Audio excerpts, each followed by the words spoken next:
গ্লাসটা এক কলস একবারে খাই ফেলবে। এই যেমন অর্ধেক আসছে, আর বাকি অর্ধেকে যে খুব সারার সাথে সাথে উড়ে চলে গেছে। মানে ওই যে বাইরের খাবারটা বেশি খায় আর কি, রাস্তার পাশে, তারপর জমির মধ্যে চলে যায়, যে আলি খায় আর কি। গম যেহেতু আমাদের পর্যাপ্ত পরিমাণে হয়, তাই আমরা সারা বছর গমই খাওয়াই। এর পাশাপাশি সরিষা আমরা মাঝে মাঝে দিই, আর হচ্ছে সরিষা পরিমাণে বেশি লাগে, এই কারণে গম খাওয়াই আর কি। যেগুলো একটু বড় সাইজের বাচ্চা, দেশি, একবারে পিওর দেশি কবুতর এগুলা।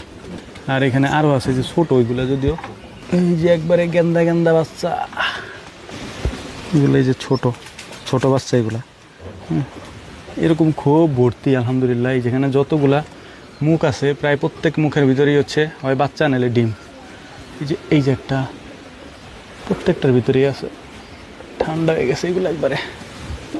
এই জায়গাটা মূলত আমরা রাখছি ওদের পানি খাওয়ার জন্য। মানে এখানে যে পানিটা আমরা দিই, এটা ওদের পানি খাওয়ার জন্য আমরা পানিটা দিই। তবে সমস্যা হচ্ছে কি, মানে পানি হচ্ছে আমরা ওই কাজে ব্যবহার করি, মানে ওই যে গরুর ঘর থেকে বের হয়ে এসে হয়তো কেউ হাত ধুইলো, কেউ একটু পা ধুইলো, মানে নিচে নামাই ধয়, তো পানি কমে যায় আর কি। সেক্ষেত্রে ওদের পানি খাইতে সমস্যা হয়। যাই হোক, পানি আবার এখন দিয়ে দেবো ইনশাআল্লাহ। যাই হোক, আমাদের জন্য দোয়া করবেন। আসসালামু আলাইকুম রহমতুল্লাহ।